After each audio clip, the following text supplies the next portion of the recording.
Cowok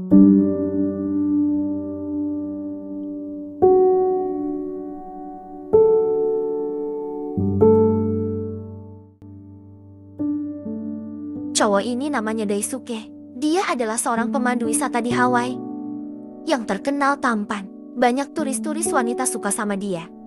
Daisuke juga jago banget memikat hati. Setiap kali memandu turis wanita, pasti ujung-ujungnya dibikin baper. Tapi hubungannya dengan turis cuma sebatas pekerjaan aja. Selesai kerja, tuh bocah selalu punya cara buat kabur dari turis wanita yang udah tergila-gila sama dia.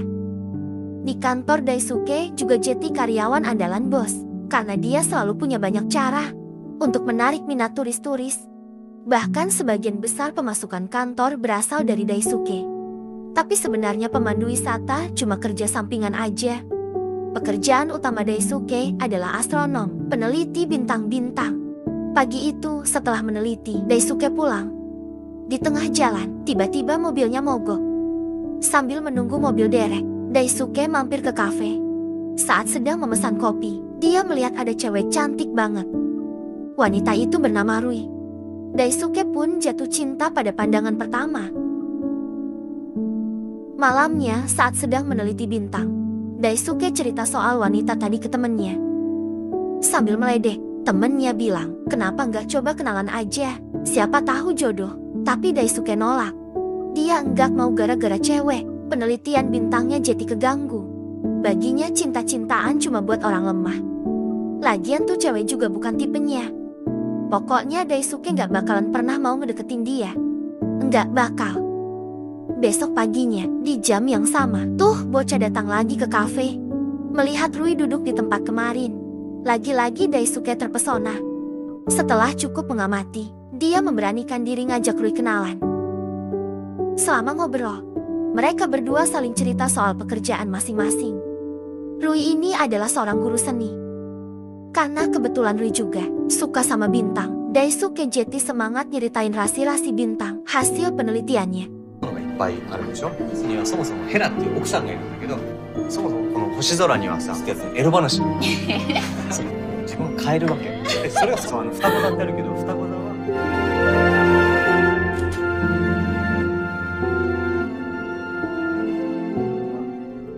Pas lagi seru-serunya, Rui pamit pulang duluan karena hari ini ayahnya ulang tahun. Sebelum pergi, Rui ngajak ketemuan lagi besok di jam yang sama. Pas bisa tuh bocah berdua kegirangan. Isi! Isi!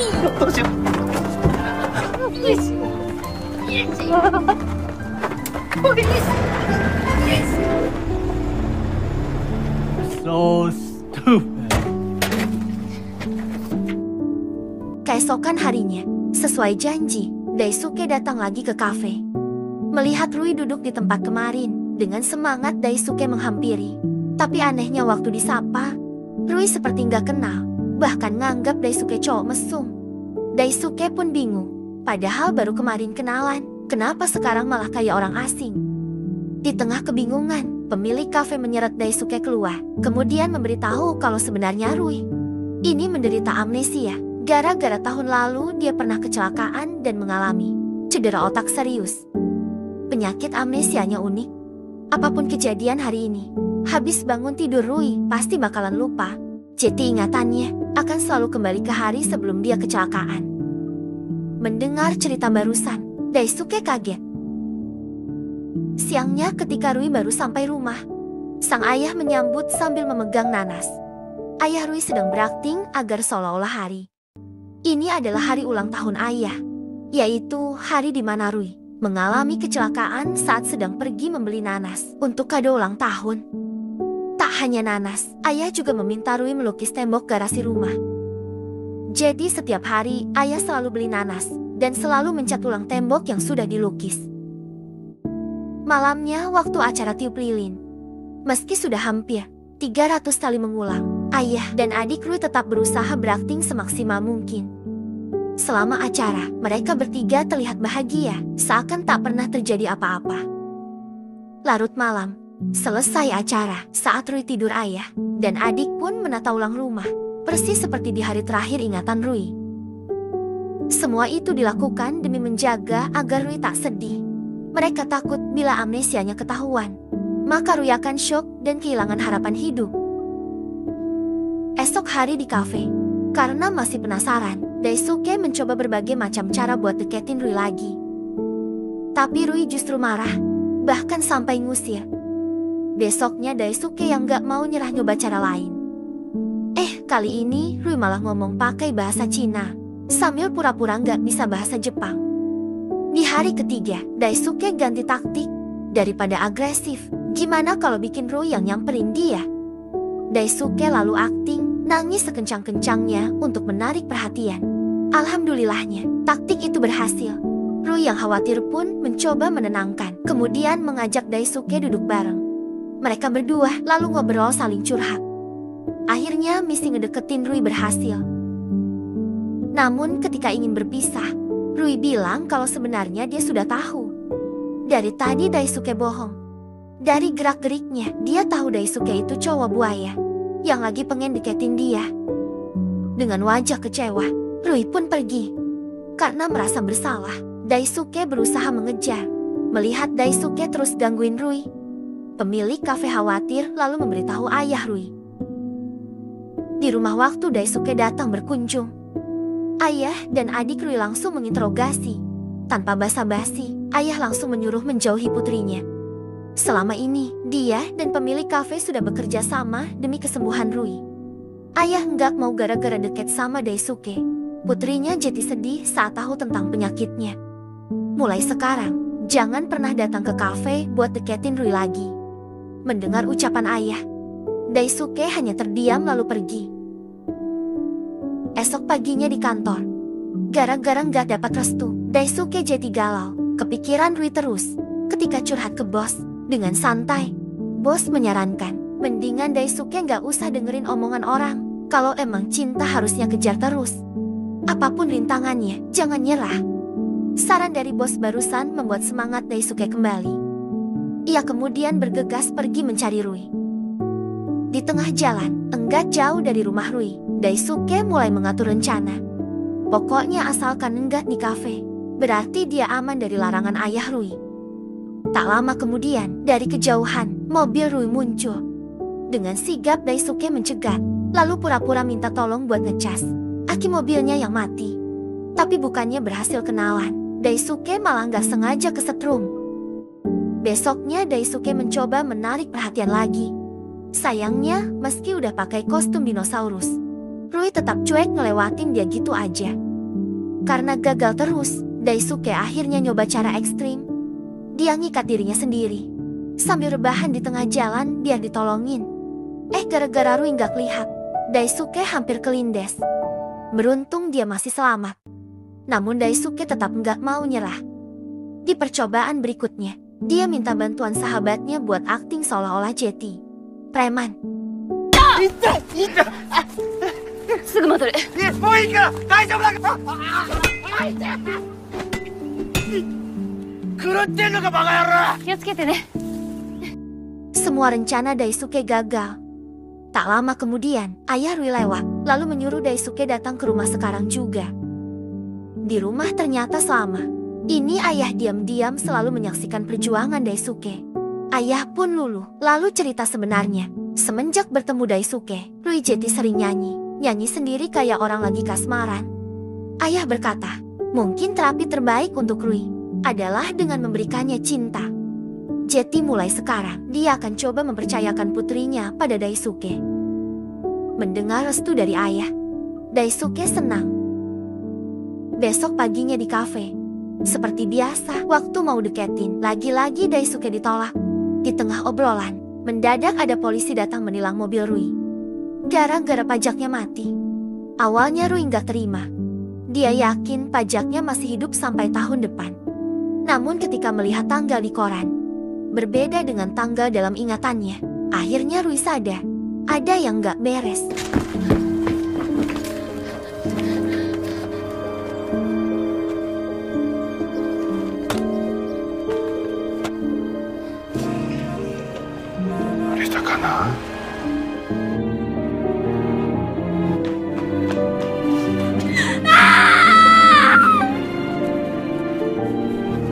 Setelah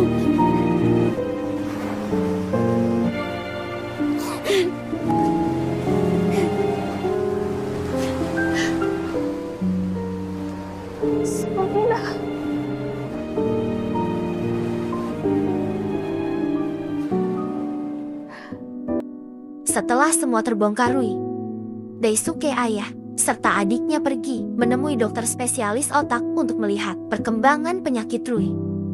Di rumah sakit, berdasarkan hasil pemeriksaan, dokter menjelaskan bahwa sampai saat ini belum ada tanda-tanda kesembuhan.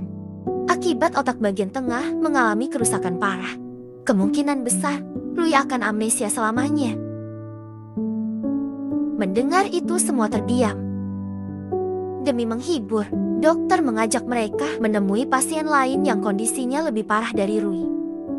Salah satunya adalah pasien bernama Tom. Tom ini juga punya amnesia. Ingatannya cuma bisa bertahan 10 detik doang. Pokoknya apapun kejadiannya, 10 detik ke depan Tom pasti bakalan lupa. Melihat itu, Rui merasa bersyukur. Malamnya waktu pulang ke rumah, Rui yang sadar ingatannya akan hilang pun menyuruh Daisuke menemuinya lagi sambil membawa bunga lili. Bunga itu adalah bunga kesukaannya. Rui yakin jika Daisuke datang membawa bunga lili, dia pasti tak akan menolaknya. Beberapa hari kemudian, Daisuke berkunjung ke rumah Rui. Kali ini dia membawa bunga lili dan DVD yang sengaja dia buat untuk Rui. Meski tak tahu apa isinya, tapi Rui senang. Ketika diputar, ternyata DVD-nya berisi rekaman video tentang berita kecelakaan Rui dulu. Dalam video itu, Daisuke juga minta bantuan temennya buat nyeritain gimana waktu mereka pertama kali bertemu di kafe. Daisuke berharap Rui bisa menerima kenyataan dan tak putus harapan, meski setiap hari harus kehilangan ingatannya. Baginya wanita sehebat Rui pasti bisa melalui semua ini. Melihat tayangan video itu, Rui sedih. Setelah cukup lama menangis, di pantai Rui mulai mencoba menerima kenyataan. Keesokan harinya, saat terbangun dari tidur sebelum memulai hari, Rui menyempatkan diri menonton DVD untuk mengetahui kondisinya. Hari demi hari berlalu, Rui terlihat sudah mulai terbiasa dengan penyakitnya. Kini dia juga udah pacaran sama Daisuke. Walaupun tiap hari Rui selalu merasa asing, namun Daisuke selalu bisa membuat Rui jatuh cinta. Lagi-lagi dan lagi. Bagi Rui, setiap hari bersama Daisuke terasa seperti kencan pertamanya. Selama pacaran, mereka berdua selalu merekam video momen-momen indah kebersamaan mereka untuk ditayangkan saat Rui bangun tidur. Daisuke juga mengajak Rui ke tempat rahasianya, melihat bintang. Semua hal Daisuke lakukan hanya demi Rui. Malam itu ketika melihat indahnya bintang-bintang di langit, Rui berharap semoga dia tak pernah tidur lagi, agar kenangan ini bisa dia ingat selamanya. 一番見せたいのはね、絶対寝ない。早く寝ちゃった。違う。理解が難しいな。でも恋人どうしたよ。なんでもなんか覚えてないの。 Di rumah, setelah berhasil menenangkan Rui ayah, adik serta Daisuke mengobrol bertiga di depan kamar Rui. Mereka bertanya tentang Daisuke yang dapat tawaran kerja di Lembaga Penelitian Astronomi Amerika. Daisuke di situ menjawab, sekarang dia masih dilema. Satu sisi, dia sangat ingin menerima tawaran dari Amerika, karena jadi astronom adalah cita-cita yang sudah dia kejar selama 10 tahun. Namun di sisi lain, dia juga tak mau berpisah dengan Rui. Tanpa sadar, ternyata dari tadi Rui menguping pembicaraan mereka. Rui pun merasa bersalah. Bila hubungan ini dilanjutkan, maka dia hanya akan jadi beban untuk Daisuke. Keesokan harinya, waktu Daisuke sedang memandu turis, tiba-tiba Rui datang. Setelah menguatkan hati, Rui memberitahu kalau dia ingin putus. Dia nggak mau hubungan ini jadi penghambat masa depan Daisuke. Rui lalu menyuruh datang ke rumah malam ini untuk menghapus semua kenangan selama mereka pacaran, agar Daisuke bisa terus mengejar mimpinya tanpa ada rasa bersalah. Mendengar keputusan itu, Daisuke hanya terdiam. Malamnya di rumah, Rui dan Daisuke mulai merobek catatan kenangan mereka berdua, kemudian membakarnya. Meski perih, tapi mungkin ini jalan terbaik. Tak hanya membakar catatan, Rui juga menghapus foto-foto kenangan mereka.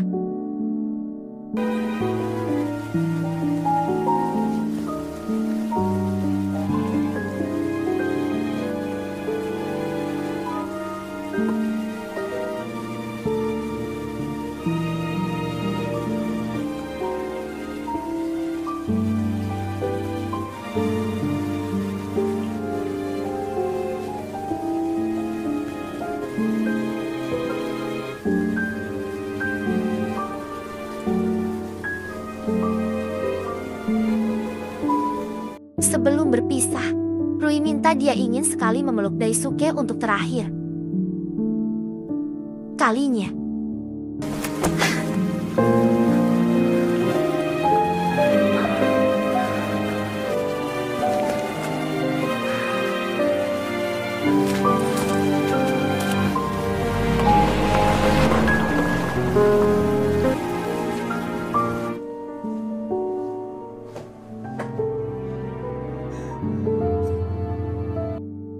Beberapa hari kemudian, terlihat Daisuke bersama teman-temannya sedang berpesta, merayakan mimpinya. Jeti astronom yang telah dia perjuangkan selama 10 tahun, akhirnya terwujud. Itu artinya, sebentar lagi, Daisuke akan pindah ke Amerika. Selama menunggu hari keberangkatan, Daisuke mengisi waktu luang dengan tetap menjadi pemandu wisata. この動物園のこのポイントに来れば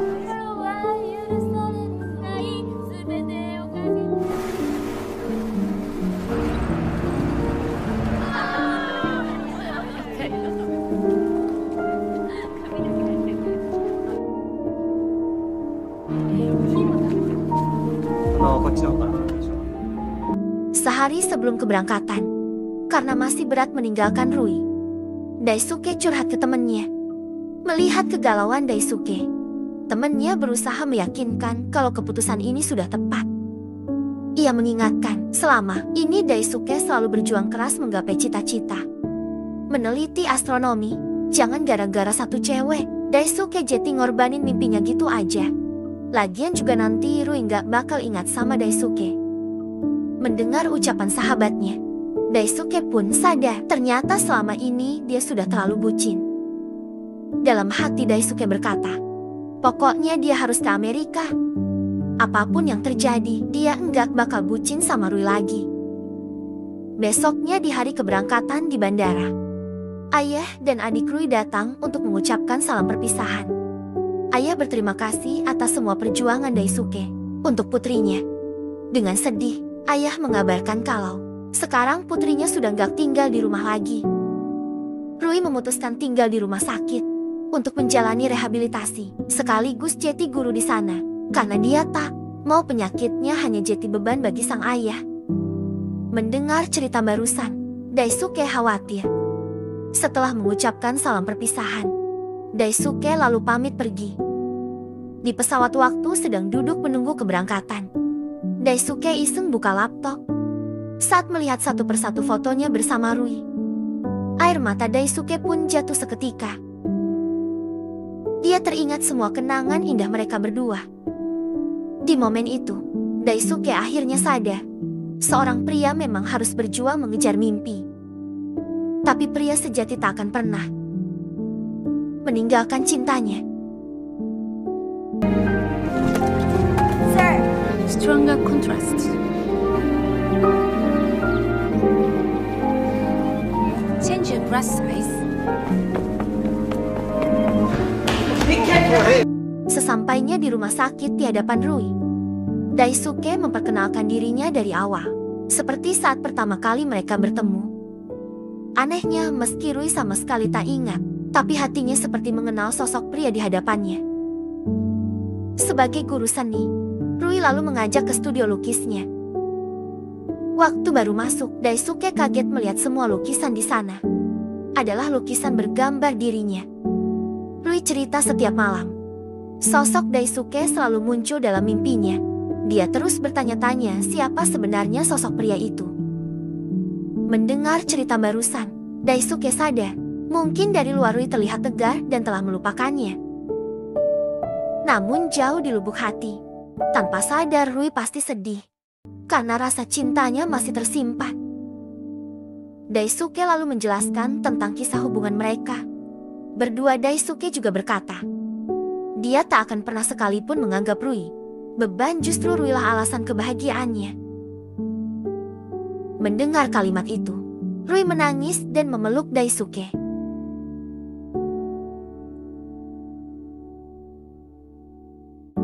Dua tahun kemudian, suatu malam terlihat Rui baru aja bangun dari tidurnya.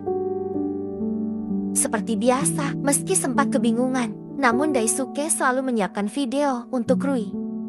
Video berisi rekaman tentang pernikahan mereka berdua. Kini Daisuke juga telah berhasil meraih mimpinya sebagai astronom.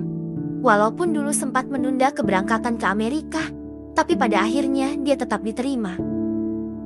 Setelah menonton video rekaman, Rui lalu ke atap rumah untuk melihat bintang bersama suami dan putrinya. Meski sedikit aneh, tapi Rui merasa bahagia. Mereka bertiga pun bersama-sama menikmati indahnya bintang di langit, sambil berharap semoga kenangan ini tak akan pernah hilang selamanya.